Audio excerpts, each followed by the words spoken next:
마태복음 강의 17번째 시간 그들이 긍휼히 여김을 받을 것이니요 라는 제목으로 마태복음 5장 7절 말씀을 보도록 하겠습니다. 본문 말씀은 마태복음 5장 7절 말씀입니다.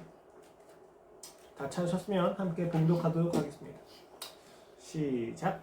긍휼히 여기는 자는 복이 있나니 그들이 긍휼히 여김을 받을 것이니요. 아멘. 자기가 한 일에 대하여 스스로 미흡하게 여기는 마음, 우리는 이 마음을 무엇이라고 이야기할까요?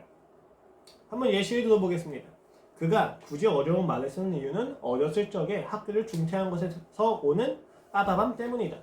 혹은 그는 빠바밤 때문에 아내의 사소한 짜증에도 이혼의 두려움을 가진다. 자, 이 빠바밤에 들어갈 거 그리고 자기가 한 일에 대하여 스스로 미흡하게 여기는 마음으로 정의되는 이 단어는 무엇일까요? 뭐 여러 가지가 있죠. 그렇죠? 자격지심이라는 단어입니다. 열등감과는 조금 구별되는 단어인데 그것은 뭐 제가 나중에 따로 말씀을 드리도록 할게요. 자, 자격지심이라는 말인데 자, 우리는 모두 이 자격지심을 가지고 있습니다. 굉장히 일상적입니다. 그리고 굉장히 사소하고 정말 아무렇지도 않게 보일 수 있는 감정 중에 하나입니다. 여자친구가 이야기를 합니다. 요새 나 살찐 것 같지 않아?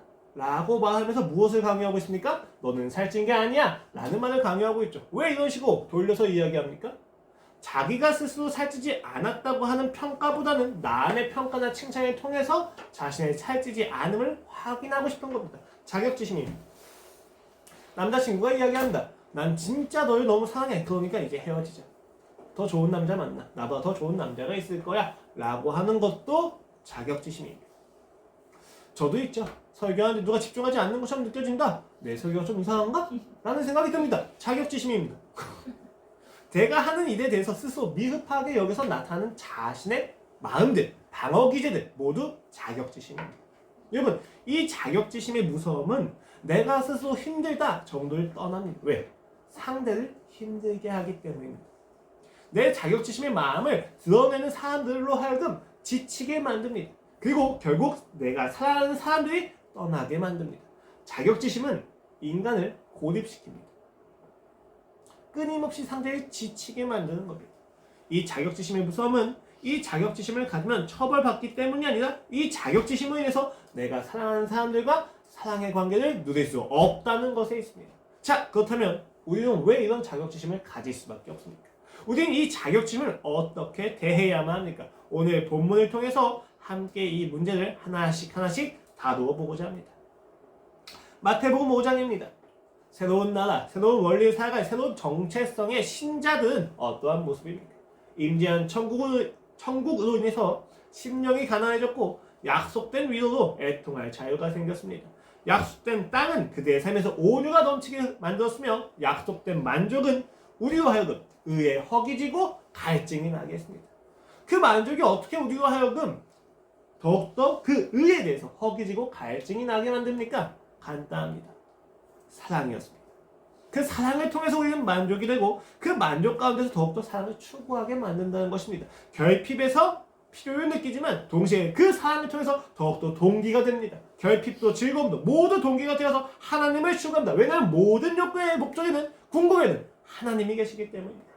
그렇게 우리는 만족과 함께 하나님을 향한 더 강한 동기와 욕구를 가지게 되었습니다. 그리고 오늘은 긍휼을 주제로 합니다. 오늘 본문은 이야기합니다. 긍휼히 여기는 자는 복이 있나니 왜? 왜냐하면 긍휼히 여김을 받을 것이기 때문이다 라고 이야기합니다. 하나님께서 약속하시는 긍휼로 인해서 우리는 긍휼히 여길 수 있게 됩니다. 그것은 굉장히 복됩니다. 왜냐하면 하나님의 자녀된 특성이기 때문입니다. 여기서 우리는 분명히 짚고 넘어갈 두 가지 오해가 있습니다. 첫 번째는 긍휼이라고 하는 단어는 동정이나 연민과는 다르다는 것입니다. 두 번째로 긍휼은 조건이 되어서 긍휼을 받는 것이 아니라는 것입니다. 하나씩 살펴봅시다. 여러분, 긍휼과 동정은 분명히 다릅니다. 그러나 분명 공통점은 있습니다. 둘 모두 상대를 불쌍히 여기는 치근한 마음, 사랑의 마음이라는 점에서 공통적입니다. 또한 긍휼과 동정은 둘 다 상대보다 나은 처지나 직위, 상태를 전제로 하고 있다는 점에서 분명히 공통점이 있습니다. 어떤 누구도 거지가 재벌 3세를 보고 긍휼히 여긴다, 동정을 한다는 것에 대해서 납득하지 못합니다. 마음이 좁은 사람이 마음이 넓은 사람을 동정할 수는 없습니다. 동정과 긍휼은 모두 높은 사람이, 여유가 있는 사람이 여유가 없는 사람에게 행하는 마음의 태도입니다. 그러나 긍휼과 동정은 엄연히 다릅니다. 무엇이 다릅니까? 동정은 우월감이지만 긍휼은 사랑입니다. 이 두 가지는 엄연히 다른 것입니다. 두 번째는 긍휼이 조건이 아니라 결과라는 것입니다. 우리가 끊임없이 누구를 긍휼히 여겼다는 것은 그에게서, 그렇죠? 이것을 놓치면 안 돼요. 왜냐하면 오늘 본문은 정확히 긍휼히 여김을 받았기 때문에 긍휼이 되었다고 이야기한 거지, 우리가 누군가를 긍휼히 여겼다는 것을 가지고 하나님의 긍휼을 받을 수 있는 조건을 제시했다가 아니라는 것입니다. 이것을 놓치게 되면 우리는 끊임없이 누군가를 긍휼히 여기고 그 긍휼히 여긴 만큼 보상을 받고자 합니다. 그러나 보상을 받고자 하는 것에서 우리가 실패했을 때 우리는 거기에 분노를 느낍니다. 분노를 느끼면 긍휼이 아닙니다. 그것은 동정이고 우월감에서 비롯되는 마음이기 때문입니다. 이 두 가지 오해를 잘 기억하셔야만 합니다. 왜냐하면 긍휼과 동정을 구별하지 않을 때, 또 긍휼을 조건으로 삼게 될 때 우리는 긍휼을 자격과 결부시켜서 이해합니다. 긍휼을 자격으로 이야기되는 사람들에게는 굉장히 놀라운 비극이 생깁니다. 긍휼을 자격과 결부시켜서 이해하는 사람은 하나님께 긍휼히 여김을 받을 수가 없기 때문입니다. 왜 그렇습니까? 하나님이 긍휼히 여기지 않으신다? 하나님의 의지가 그렇다? 아니요. 하나님이 긍휼히 여기셔도 그 긍휼을 내가 긍휼로 받아들일 수가 없다는 의미입니다. 잘 생각해 보십시오. 자격이 있어서 받는 것이 긍휼이라면 그것은 긍휼이 아니라 보상입니다. 또 이들이 자격이 없다고 생각했을 때 누군가한테 무언가 긍휼을 받거나 선의를 받으면 그것은 모두 동정으로 해석하게 됩니다. 아무리 하나님이 내게 긍휼을 베푸셔도 그 긍휼을 내가 누릴 수가 없게 된다는 것입니다. 무엇 때문에? 긍휼을 자격으로 생각하기 때문에. 내가 자격이 있다 없다의 기준을 가지고 하나님의 긍휼을 생각한다면 우리는 긍휼의 여김을 받을 수 없게 됩니다. 이것은 굉장한 비극입니다. 왜냐하면 하나님께 긍휼의 여김을 받지 못하고 누리지 못하는 사람은 결국 이웃과의 관계에서 그것이 그대로 반영이 되기 때문입니다. 베풀기는 좋은데 받는 것은 참 어려워, 어색해. 가장으로서 먹여 살려야지 아내가 벌어다 주는 돈을 가지고 내가 어떻게 살 수 있어? 라는 등의 말들은 좋은 말인 것처럼 보이고 책임감에 발로해서 보이지만 사실은 상대의 선의를 가지고 살아갈 수 없는 자격지심에서 비롯되는 마음입니다. 여러분, 돈을 벌어야 가장입니까? 꼭 받은 만큼 주어야만 합니까? 그렇지 않습니다. 받았으면 기뻐하면 됩니다. 여러분, 꼬맹이가 내게 와서 사탕을 줍니다. 자신의 전부이죠. 사랑을 표현하는 것입니다. 근데 그 사랑을 받을 때, 그 사탕을 받을 때 제가 이렇게 이야기합니까? 나는 사탕이 없어도 얼마든지 잘 살 수 있어. 나에 동정하지 마. 라고 그 사탕을 걔한테 던집니까? 그렇지 않습니다. 왜요? 우리는 그 아이가 사탕을 주는 마음을 충분히 이해합니다. 그렇기 때문에 이 사탕을 줄 때 정말 고맙다고 이야기하면서 그 아이를 위로해주고 안아주고 더 큰 사랑을 주어줍니다. 이게 여유입니다. 그런데 이것을 못하는 사람들이 있습니다. 왜 그렇습니까? 상대의 사랑을 받을 수 있는 여유가 없어요. 왜? 그 사탕을 받으면 그 사탕보다 더한 걸 줘야 된다고 생각하는 겁니다. 그런데 그것을 할 수 있는 능력이 없다고 생각하니까 이것을 받기 싫은 겁니다. 왜 우리는 상대의 사랑과 선의와 호의를 받아들이지 못합니까? 자격지심입니다. 내가 무언가를 해야만 한다는 것, 내가 이것을 받을 만큼의 자격이 있어야 된다는 것, 내가 받은 만큼 행해야만 한다는 것, 내가 무언가를 해서 자격이 생겨야만 무언가를 할 수 있는 능력이 있다는 것. 돈을 벌어다 주는 가장으로서 자격이 생기고 그렇게 되어야만 내가 가장으로서 그 사람한테 강요할 수 있는 것이 있다는 것. 모두 자격지심에서 발생하는 것입니다. 이것을 우습게 보시면 안 됩니다.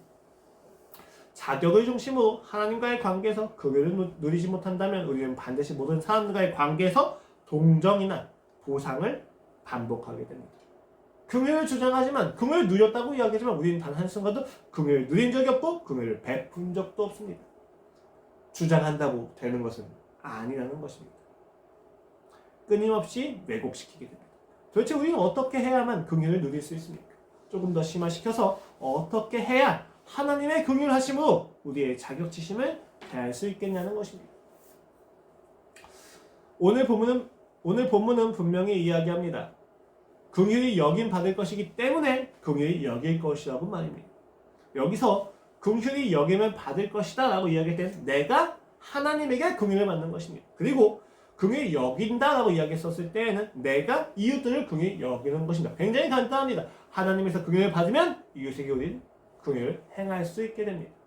수직과 수평의 관계가 그대로 나타납니다. 이 도식 안에서 우리가 기억할 것은 긍휼이 무엇이냐는 것입니다. 하나님께 내가 받는 긍휼은 무엇이고 내가 이웃에게 주는, 베푸는, 흘러 넘치게 하는 긍휼은 무엇이냐는 것입니다. 오늘 본문에서 긍휼로 번역된 엘레에모는 자비, 은혜, 인자 등으로 번역이 되기도 합니다. 다만 신약 성서에는 딱 2번 나옵니다. 형용사로서 오늘 본문과 히브리서 2장 17절 말씀입니다. 그래서 저는 히브리서 2장 17절 말씀에 나타난 긍휼의 의미를 가지고 오늘 본문에서 나타나는 긍휼의 의미를 조금 깊이 보고자 합니다. 히브리서 2장 17절 말씀입니다. 그러므로 그가 범사의 형제들과 같이 되심이 마땅하도다. 이는 하나님의 일에 자비하고 신실한 대제사장이 되어, 여기 자비하고가 긍휼하고 라고 생각하시면 됩니다. 엘레몬하고 백성의 죄를 속량하려 하십니다. 그가 시험을 받아 고난을 당하셨은즉 시험 받는 자들을 능히 도우실 수 있느니라. 히브리서는 유대교 그리스도인들이 핍박 가운데서 믿음을 지킬 이유로서 예수 그리스도를 제시합니다. 그 예수 그리스도가 탁월하다는 것입니다. 너희가 유대교로 돌아가서 예수 그리스도를 버린다고 하면 거기엔 구원이 없단다는 것을 그리스도의 탁월함을 가지고 이야기합니다. 그래서 특별히 1장에서 4장까지는 그리스도의 존재 자체가 얼마나 탁월한지를 증명하는데 2장은 1장에서 히브리서 저자가 예수님은 천사보다 탁월하시다 라는 이야기에 대한 반증입니다. 증거를 제시합니다. 근데 그 증거가 굉장히 재미있어요. 예수님이 천사보다 탁월합니다. 아니 어떤 점에서 예수님이 천사보다 탁월하냐는 거야? 라고 얘기했을 때 이렇게 이야기합니다. 10절 말씀입니다. 그러므로 만물이 그를 위하고 또한 그로 말미암은 이가 많은 아들들을 이끌어 영광에 들어가게 하시느니데 그들의 구원의 창시자들 고난을 통하여 온전하게 하심이 합당하도다. 또 14절 말씀입니다. 자녀들은 혈과 육에 속하였음에 그도 또한 같은 모양으로 혈과 육을 함께 지니심은 죽음을 통하여 죽음의 세력을 잡은 자 곧 마귀를 멸하시며. 예수 그리스도가 천사보다 탁월하다는 증거는 무엇입니까? 굉장히 흥미롭습니다. 고난입니다. 그가 고난받으셨다는 겁니다. 그가 우리와 같은 육과 혈과 육에 속하였다는 것입니다. 그것이 그가 천사보다 더 탁월하다는 것입니다. 왜요? 그 근거를 우리와 같이 된 것이 마땅하다 감격하면서 예수님은 자비하고 신실한 대제사장이라고 히브리서가 표현하는데 그가 그렇게 되셔서 하신 일이 무엇입니까? 속량입니다. 죄를 받아서 죄를 지어서 그 처벌로 죽어야만 하는데 그 죄를 속량해 주셨다는 것입니다. 이것을 오늘 히브리서에서는 자비하다, 긍휼하다라고 이야기하고 있다는 것입니다. 그렇습니다, 여러분. 여러 가지로 표현할 수 있습니다. 사랑, 은혜, 자비. 그러나 긍휼이라고 단어로 번역되는 엘레에모는 신약 성경에서 우리의 죄를 해결하는 문제와 관련해서 그리스도의 성품을 표현합니다. 즉 이렇게 이해하면 좀 더 쉽습니다. 은혜라고 하는 단어는 내가 받을 수 없는데 받는 선물입니다. 그러나 긍휼은 내가 받아야만 하는데 받지 않는 것을 의미합니다. 내가 받아야만 하는 것은 무엇입니까? 죄를 지어서 그 죄에 대한 처벌을 받아야만 합니다. 그런데 그 처벌을 받지 않게 해주십니다. 그것이 성경에서 사용되는 긍휼의 용례입니다. 오늘 긍휼함을 우리가 받았다라고 이야기하는 것은 내가 지은 죄에 대한 심판과 죽음이라고 하는 그 값에 대해서 그가 면하게 해주셨다는 것입니다. 우리가 긍휼을 누려야 된다고 이야기했었을 때에는 무엇을 의미합니까? 나는 그 죄에서 용서받았다는 것입니다. 이것은 엄청난 감격입니다. 죽어야만 하는데 사망이 가득해야 되는데 허무함과 공허가 날 장악하고 주인이 되어야만 하는데 거기서 내가 벗어났다는 것입니다. 그런데 왜 우리 삶에서는 그것이 누려지지 않습니까? 율법과 노력을 해결하려고 해도 해결할 수 없는데 왜 우리의 삶에서는 그것이 누려지지 않느냐는 것입니다. 굉장히 간단합니다. 내가 받아야만 하는 죄의 처벌이 얼마나 큰지 모르기 때문입니다. 내가 어떤 죄인인지를 모르기 때문입니다. 내가 이 죄로 인해서 어떤 처벌과 죽음 가운데 있어야 되는지에 대한 두려움을 알지 못하면 그가 베푸시는 긍휼을 긍휼로 받을 수가 없습니다. 여러분, 우리는 굉장히 많은 경우 죄를 간단하게 치부합니다. 지난 경험 속에서 많이 아파했고 슬퍼했고 용서를 받았습니다. 그 용서받은 경험이 있습니다. 그 경험이 있다고 해서 나는 죄인이 아닌 것입니까? 말이 계속 잘 안 나와요. 지금 사실 제가 치아가 너무 아파요. 그래서 막 이렇게 해서 꼬이는데 뭐 가만히 서 들으십시오. 하나님이 그냥 다 알아서 하실 겁니다. 내가 용서받은 경험이 있다고 해서 오늘 내가 지은 죄에 대한 무게가 사라집니까? 그렇지 않습니다. 분명히 죄는 영혼 가운데서 없어진 겁니다. 그러나 그 죄에 또 속아서 걸려 넘어진 것에 대해서 우리는 끊임없이 아픈 마음과 무거운 마음을 가져야 됩니다. 그런데 우리는 너무 쉽게 용서받았다는 경험을 가지고 오늘 내 죄의 무게를 간과합니다. 혹은 지난 세월 동안 교회에서 지시하는 의무들을 노력을 다해서 다 행했다라고 하는 것을 가지고 우리는 자기 반응을 내세웁니다. 내가 할 건 다 했어 라는 것입니다. 좋아. 그래서 하나님께서 내게 죄를 이야기하실 때 이렇게 이야기합니다. 난 할 만큼 다 했는데? 라는 태도가 나옵니다. 무엇입니까? 죄에 대해서 전혀 인식하지 못하는 것입니다. 이렇게 죄에 대해서 인식하지 못할 때, 그 이 죄를 굉장히 사소한 것처럼, 하찮은 것처럼, 혹은 부당한 대우를 받는 것처럼 여길 때, 우리는 하나님의 긍휼을 누릴 수 있는 조건을 제시하지 못합니다. 여기 조건은 결과를 반드시 만들어내는 인과응보의 결과, 인과성의 의미로서 원인이 아니라 그 긍휼을 받을 수 있는 마음의 토대가 안 된다는 것입니다. 굉장히 재밌습니다. 그리고 이 모든 일의 중심에는 자기의 의의가 있습니다. 나는 옳다는 것입니다. 옳음을 증명하는 방식이 좀 다른 거죠. 내 경험으로, 나의 열심으로, 나의 진정성으로 나는 옳다고 이야기하는 것입니다. 이 옳음이 무너지지 않으면 하나님의 긍휼을 누릴 수가 없습니다. 다시 한번 말씀드리겠습니다. 내가 주장하는 옳음이 무너지지 않으면 이 죄는 결코 바라볼 수가 없고, 이 죄를 알지 못하면 우리는 결코 하나님의 긍휼을 누릴 수가 없다는 것입니다. 이렇게 이야기하면 이런 의문이 듭니다. 하나님은 긍휼을 경험하게 하시기 위해서 죄가 얼마나 아픈지를 알게 하셔야만 하는가? 마치 상처를 주고 치유해주면서 내가 이 치유의 기쁨을 알기 위해서 상처를 주었다라고 하는 사디스트처럼 이해가 된다는 것입니다. 그러나 여러분, 하나님은 그런 분이 아니십니다. 이런 이해는 결과만 가지고 우리가 하나님과의 관계를 일로 생각할 때, 율법으로 생각할 때만 이런 의문이 나타나게 된다는 것을 기억하십시오. 그렇다면 우리는 왜 그토록 죄를 인식하지 못합니까? 왜 끊임없이 창조주를 무정하고 폭력적이며 독재적인 분으로 우리가 주장하게 됩니까? 인식의 기준이 다르기 때문입니다. 여러분 기억하십시오. 신앙의 본질은 율법이 아니라 관계입니다. 그렇다는 것은 죄 역시도 율법이 아니라 관계를 기준으로 둔다는 것입니다. 그렇기 때문에 하나님께서 우리에게 죄를 알려주시는 방법도, 그리고 하나님께서 우리에게 긍휼을 베푸시는 것도 율법이 아니라 관계로 갑니다. 이것을 정확히 이해하신 상태에서 우리는 봐야만 합니다. 여러분, 우리의 죄는 율법을 어겼다는 것이 아니에요. 율법을 어길 수밖에 없는 내 인생의 한계, 그리고 이 죄에 대한 인식입니다. 여러분 생각해 보십시오. 내가 아무리 죄를 용서받았다 한들 오늘 하나님을 사랑하지 않습니까? 죄입니다. 내가 아무리 많은 은혜를 받았다 한들 내가 하나님을 사랑하지 않습니까? 죄입니다. 내가 정말로 많은 하나님의 역사를 감당했다 한들 내가 하나님을 사랑하지 않으면 모두 죄입니다. 이것이 동의되지 않으신다면 결혼관계 생각하시면 됩니다. 남편이 아내를 위해서 열심히 일했습니다. 그런데 아내를 사랑하지 않습니다. 죄입니다. 남편이 이야기한다. 난 너도 사랑하는데 사실 너 말고 우리 사무실에 있는 다른 여자 경리도 사랑해. 죄입니다. 내가 너 옛날에 사랑했었는데 지금은 사랑하지 않아. 죄입니다. 남편이 율법적으로 어긴 것이 있습니까? 할 건 다 해줬습니다. 돈도 벌어줬죠. 집도 줬습니다. 무엇이 죄입니까? 사랑하지 않았다는 것이 죄입니다. 하나님과의 관계에서 우리가 죄를 인식할 땐 이 관계성을 생각해야 됩니다. 내가 할 만큼 다 했잖아. 내가 시킨 거 다 했잖아. 나 끝까지 해봤잖아요. 라고 하는 말만 가지고 하나님과의 관계에서 죄가 없음을 입증할 수 없다는 것을 기억하십시오. 단 한마디에 무너집니다. 넌 날 사랑하니? 사랑할 수 없는 것은 어쩌라고요? 당신을 만나면 사랑할 수 있다면서요. 그래서 넌 날 사랑하니? 여러분 정말 내가 나중에 결혼하고 나서 그렇게 이야기하겠습니까? 야, 네가 아름다운 게 있어야 내가 사랑하지. 말이 됩니까?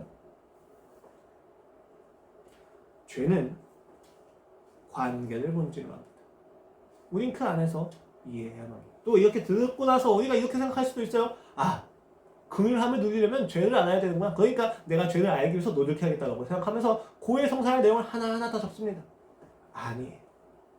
지금 죄에 대한 인식을 훈련하고 연습하라고 이야기 드리는 것이 아니라 죄라는 것의 본질이 관계에 있다는 것을 아셔야만 한다는 것입니다. 그다음 관계에서 우리가 죄를 아는 것이 무슨 것, 어떤 의미인가, 어떻게 이 현실에서 어떻게 나타나야만 하는가에 대해서 우리가 조금 생각할 필요가 있습니다. 사도행전 13장 26절 말씀입니다.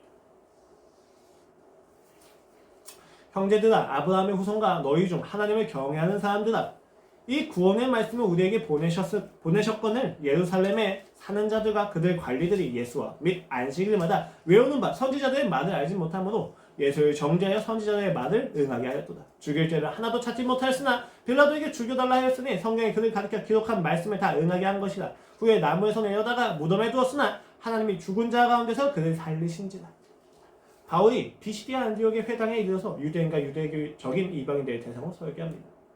1차 전도 여행입니다. 그의 논지는 간단합니다. 구약에 기록된 약속의 성취 예수 그리스도가 오셨다.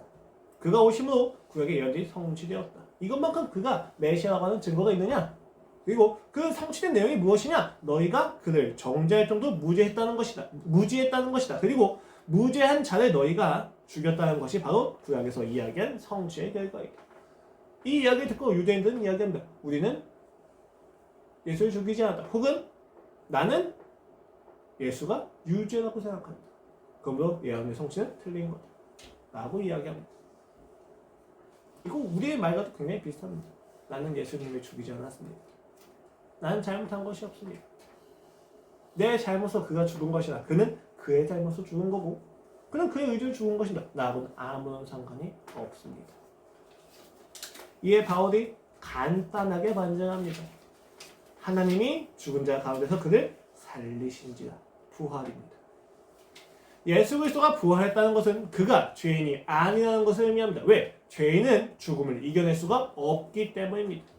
그 부활을 가지고 바울은 예수님이 무죄했다는 것을 증명해냅니다. 그리고 그것을 가지고 그들이 죄인이라는 것을 증명해냅니다. 오늘 우리의 삶에서 죄를 직면시키고 죄를 증명시키는 것은 부활입니다. 네가 이것을 잘못했잖아 라고 하는 지적이 아니라 예수 그리스도께서 부활하셨다는 그 한마디가 우리의 인생의 죄를 증명해내고 맙니다. 어떻게 그럴 수 있습니까? 예수 그리스도가 부활하셨다는 것을 가지고 우리는 생각합니다. 왜 그는 죽으셔야만 하는가? 그는 왜 죽으셔야만 하였는가라고 하는 질문을 우리로 하여금 그가 나의 죄를 위해서 죽으셨다는 결론으로 가게 됩니다. 그리고 거기서 생각하게 됩니다.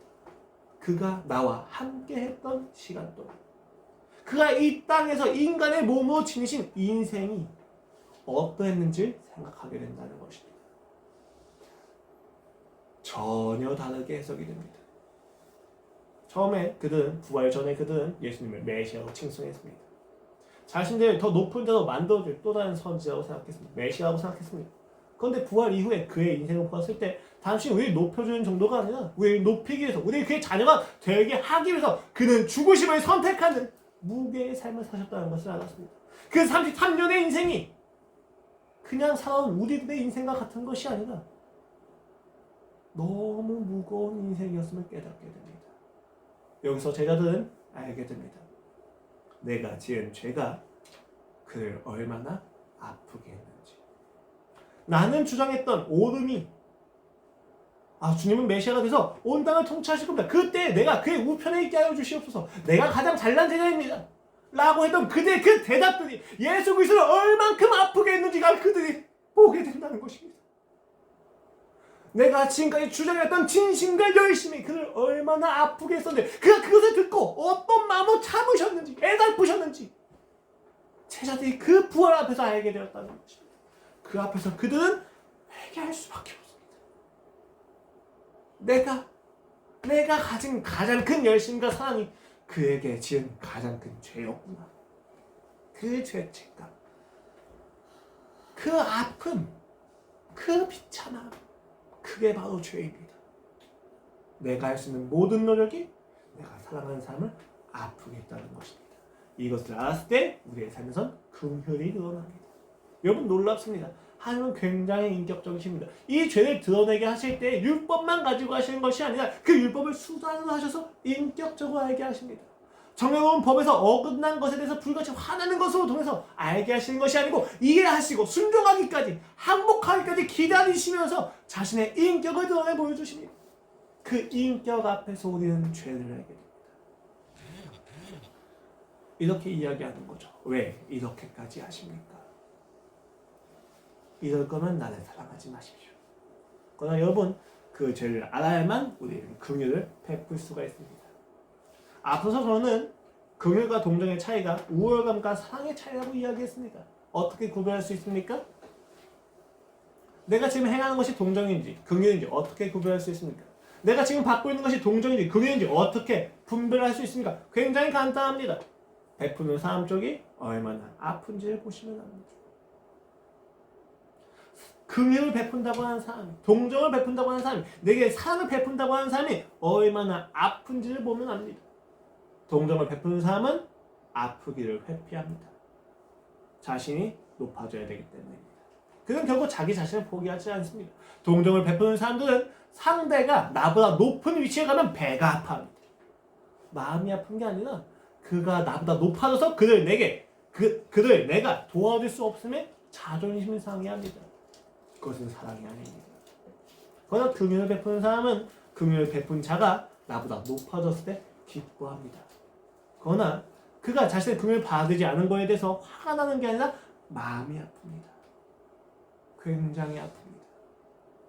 이 사랑을 받아야, 이 긍휼을 받아야 그 비참하고 하찮은 인생 속에서 기쁨이 있는데 그 기쁨을 알지 못하고 끊임없이 죽음으로 나가는 그 인생을 아파합니다. 긍휼은 그렇습니다. 그가 우리에게 베푸시는 긍휼이라는 건 그렇습니다. 아프십니다. 매우 아파하십니다. 그 사랑을 받지 않으면 아파하시고 피가 나시고 가슴이 찢어집니다. 그렇게 하지 않으셔도 됩니다. 동정이라면 잘라내면 됩니다. 그런데 긍휼이기 때문에 잘라낼 수가 없습니다. 예수님이 그런 마음으로 십자가를 지셨다는 것을 기억하십시오. 모든 것을 아시면서 아무것도 모르는 것처럼 그 삶을 살아내셨습니다. 왜요? 사랑하셨기 때문입니다. 그게 긍휼입니다. 그 사랑을, 그 무게를, 그의 상처를 알게 될 때 우리는 비로소 긍휼을 누리게 됩니다.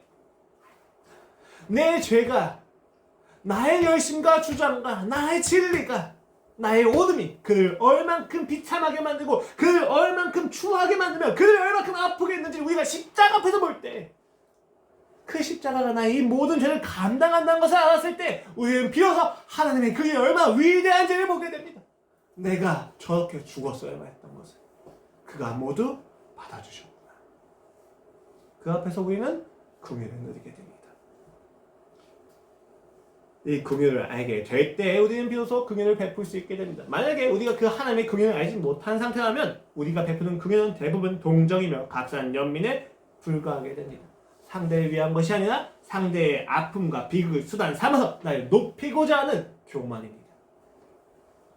그렇기 때문에 여러분이 긍휼을 베풀려고 하신다면 반드시 먼저 하나님의 긍휼을 경험해야만 합니다. 그렇지 않으면 신자의 삶에선 긍휼은 절대 실천될 수가 없습니다. 두 가지 이유에서 그렇습니다. 첫 번째는 하나님의 긍휼을 관계 안에서 맛보지 않는다면 우리는 오름을 포기할 수가 없기 때문입니다. 자격을 논하기 시작합니다. 여러분, 자격이 무슨 의미입니까?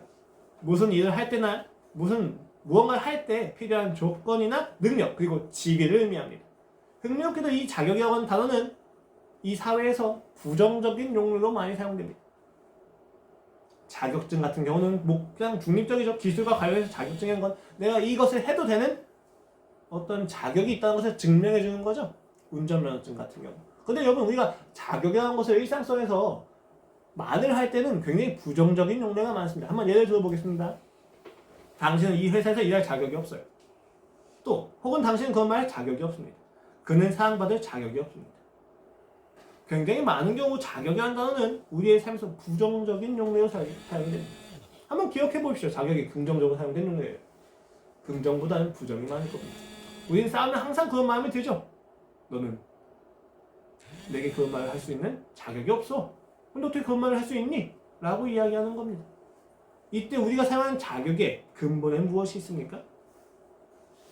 누군가가 마땅하게 해야 될 일을 제대로 하지 못한 것처럼 느껴질 때, 혹은 그가 받는 특혜와 수혜, 유익에 대해서 우리가 마땅하지 않은 마음을 가질 때, 배가 아플 때, 질투가 될 때, 우리는 그때 자격이 없다는 말입니다. 야, 너는 어떻게 그런 상을 받지? 아, 내가 살 때 그런 자격이 없는데? 라는 마음이 나는 거예요. 이 말의 중심에는 내가 가진 오름이 있습니다. 기준이 있습니다. 저마다의 오름입니다. 그리고 굉장히 많은 경우 오름은 폭력적입니다. 이 오름이 아직이 깨어지지 않는 상태에서 우리는 상대에게 무언가를 베풀 때도 자격을 따집니다. 내가 누군가한테 무언가를 줄 때 우리는 생각합니다. 그가 내가 주는 이것을 받을 자격이 있어요. 내가 사랑을 줄 때 그가 내 사랑을 받을 수 있는 자격이 있을까? 우리는 자격이 없다고 생각하는 경우가 많이 있습니다. 아니, 자격이 있는지 없는지 내가 따지는 것 자체가 굉장히 모순입니다. 왜요? 나도 자격이 없기 때문입니다. 여러분, 우리는 굉장히 많은 경우 내가 가지고 있는 현재의 시점을 가지고 사람들을 판단합니다. 그러나 여러분, 우리는 모두 과정을 거쳐온 결과입니다.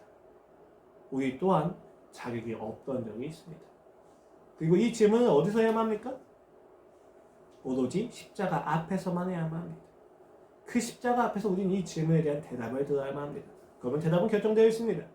어느 누구도 구원이라는 큰 은혜를 받을 자격은 없었습니다. 여러분이 취득한 여러 가지 자격증이 있습니다. 여러분이 지금까지 세워온 여러 가지 능력들이 있을 겁니다. 자부하는 능력들이 있을 것입니다. 그러나 그것이 그날에 어떤 것도 증명해 주지 못합니다. 우리가 이야기할 수 있고 믿을 수 있는 유일한 자격증은 그리스도의 십자가입니다. 그거 외에는 없다는 것을 우리는 기억해야만 합니다. 그의 긍휼만을 우리의 자격으로 삼는 인생이 되어야 우리는 긍휼을 베풀 수가 있게 됩니다. 두 번째는 인간의 인격이라는 부분에서 우리는 꼭 기억을 해야만 합니다. 이것을 알지 못하면 우리가 하나님의 긍휼을 누릴 수가 없고 그 긍휼이 없는 상태에서 우리가 행하는 모든 것은 동전이 될 것입니다. 여러분, 어떤 누구도 명분과 주장을 가지고 그리고 구호를 가지고 긍휼을 베풀 수는 없습니다. 겸손은 명분으로 되어지는 것이 아니다 라고 박영선 목사님도 이야기하곤 하셨습니다. 우리가 주장하는 긍휼의 열매들을 보십시오. 잘 보면 연민입니다. 동정입니다. 자격을 따졌고 그가 나보다 높아진 것이 오히려 배 아픕니다. 옛날에 내가 도와줬는데 지금 내가 도움을 받네? 자존심이 상합니다. 긍휼이었던 적이 없던 것입니다. 여러분, 긍휼이란 건 배워야만 합니다. 어디서요? 나의 모자람 속에서 사랑을 받는 것을 통해서 말입니다. 인간은 명분으로 변하지 않습니다. 어떻게 우린 긍휼을 베풀 수 있습니까? 배워야 됩니다. 무엇을 배워야 됩니까? 우리의 죄됨안에서 그가 우리를 어떻게 사랑하셨는지를 그 지리한 과정들을 우리는 배워야만 합니다. 이때 우리는 이 긍휼 앞에서 죄를 두 가지로 보게 됩니다. 첫 번째는 이 죄가 얼마나 하나님을 아프게 했는지를 봅니다. 두 번째는 이 죄가 얼마나 나를 힘들게 했는지를 봅니다. 이 두 가지를 알게 된 인식 속에서 우리는 죄를 혐오하게 됩니다. 혐오하게 될 때 비로소 우리는 더욱더 이 죄와 맞서 싸울 수 있는 능력을 가지게 됩니다. 여러분, 이것은 굉장히 중요한 인격입니다. 하나님 우리에게 죄를 알려주실 때 인격적으로 알려주십니다. 그래서 그 인격적으로 알게 될 때 우리는 이 죄를 하지 말아야 될 이유가 철저하게 하나님이 싫어하시니까가 아니라 하나님께서 이 죄에 대해서 얼마나 아파했는지 그 이 죄가 얼마나 나를 괴롭혔는지 알게 하십니다. 그때 비로소 우리는 죄를 그만두려고 합니다. 단순히 죄를 그만두려고 하면 아무것도 되지 않아요. 즐거워 보이잖아요. 가치 있어 보이잖아요. 재밌단 말입니다. 어떻게 죄를 그만둡니까? 죄를 그만둘 수 있는 유일한 것은 이 죄로 인해서 그가 얼마나 아픈지를 보고 이 죄로 인해서 내 인생이 얼마나 망가지는지를 봐야만 합니다. 뱀을 보고 소름이 돋는 것처럼 이 죄에 대해서 우리가 혐오감이 들어야만 합니다. 이 혐오감이 들 때 비해서 우리는 죄를 이겨낼 수 있고 이 죄에 대해서 해결하려고 갈망이 생긴다는 것입니다. 기억하십시오, 여러분. 여러분의 죄가 얼마나 여러분을 망가뜨리고 있는지. 하나님을 사랑하지 않는 그것이 정당하고 편하다고 이야기하지만 사실 하나님을 사랑하지 않는 것으로 인해서 내 인생이 얼만큼 망가지는지를 보지 못한다면 여러분은 어느 누구도 하나님께 간절할 수 없습니다. 하나님이 우리에게 알려주신 긍휼은 이러한 죄에 대한 인식을 근거로 합니다. 그래서 때때로 우리는 우리가 가진 죄의 아픔에 따라서 소명을 가지기도 합니다. 가장 아픈 경험, 가장 가슴 찢기는 경험, 가장 큰 상처 앞에서 우리는 소명을 가지기도 합니다.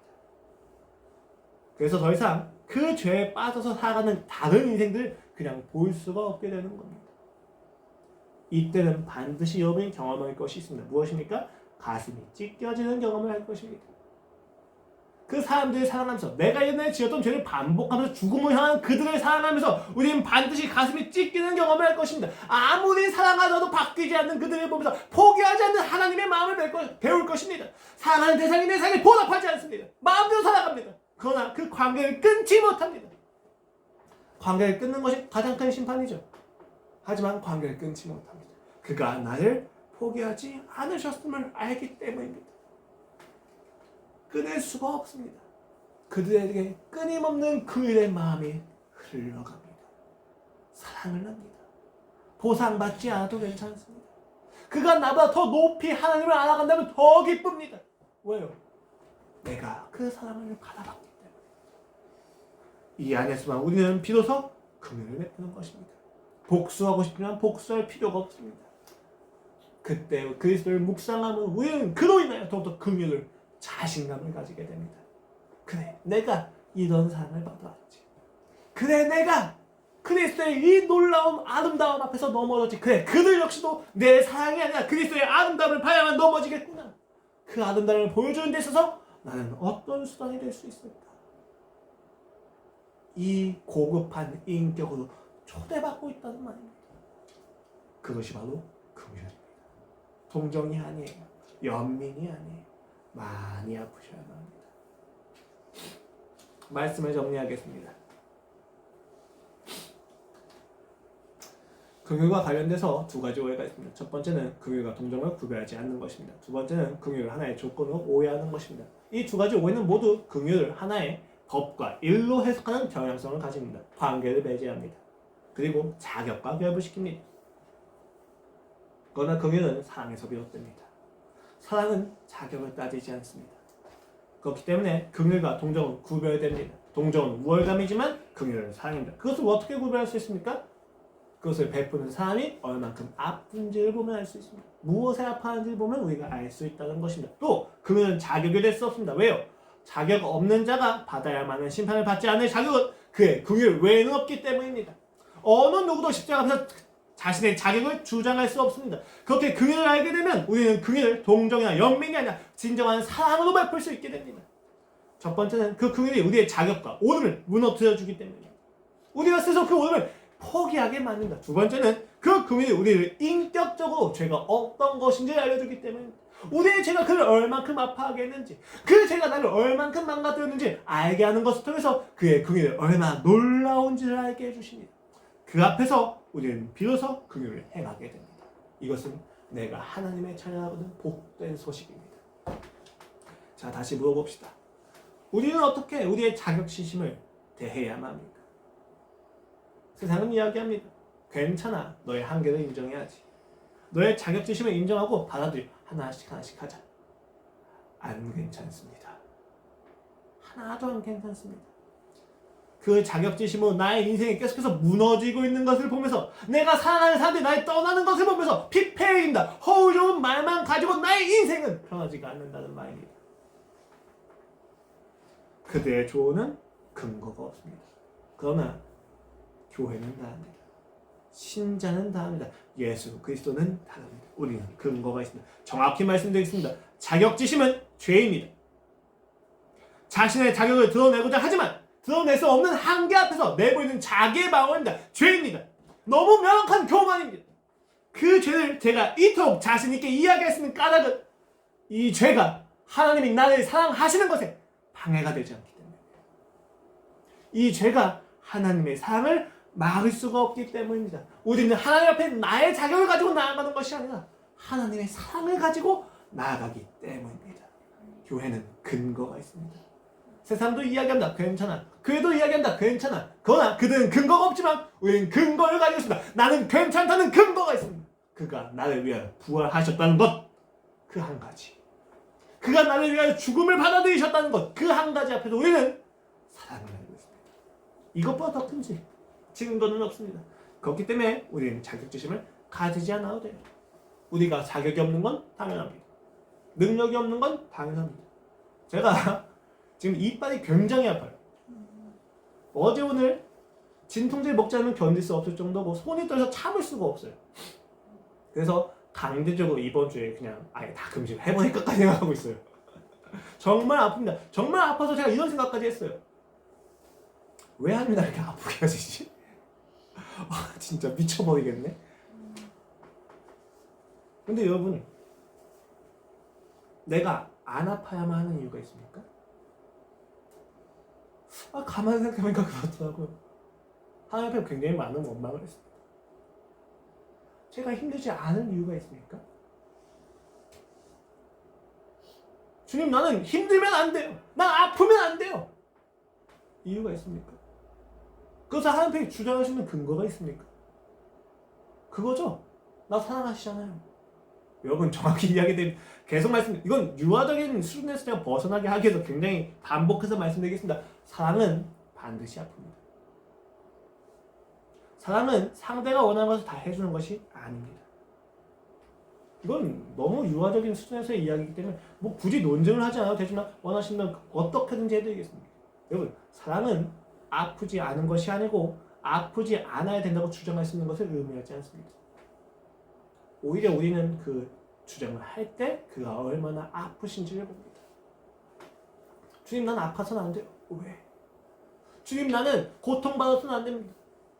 네가 그 고통 가운데에서만 나를 배울 수 있다면 이 고통이 얼마나 큰 은혜인지 알 수 있을 텐데.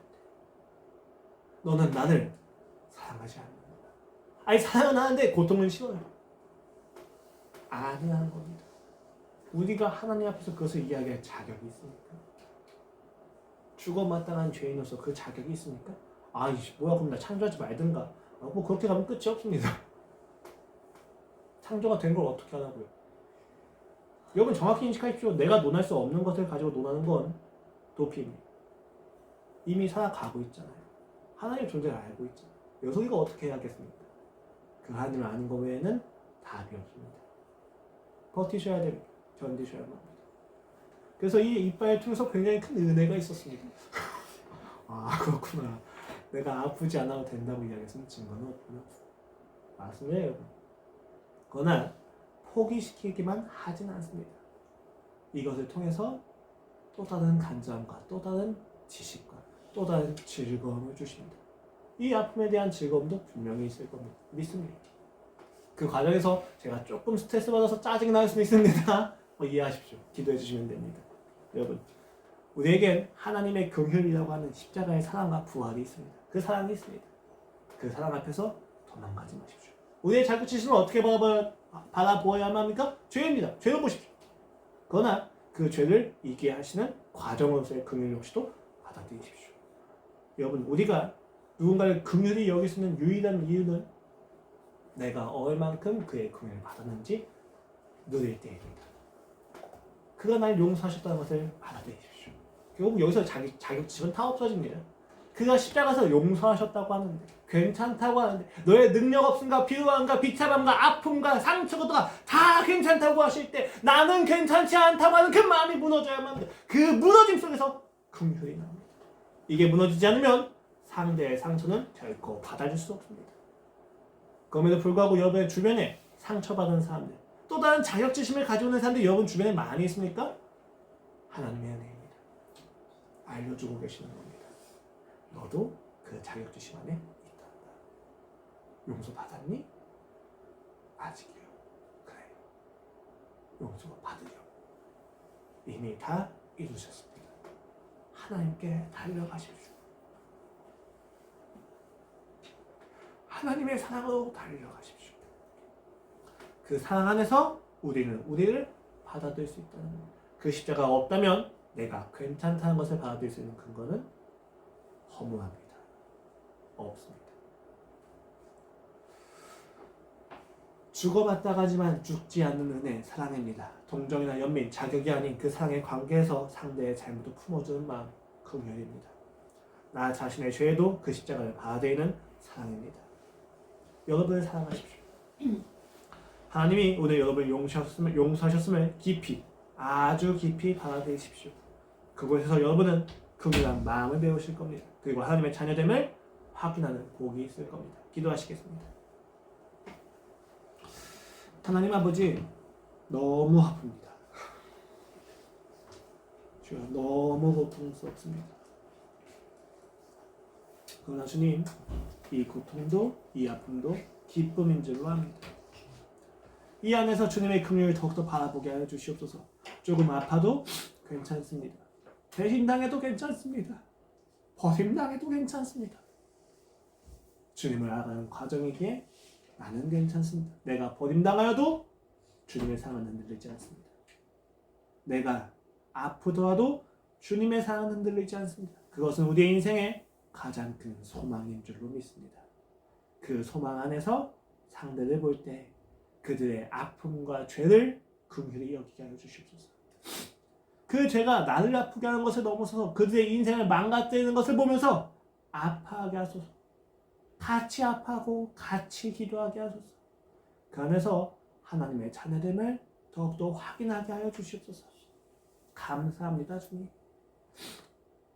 저의 부족함에도 역사하신 하나님의 완전함을 믿습니다. 감사하며 예수 그리스도의 이름으로 기도드렸습니다.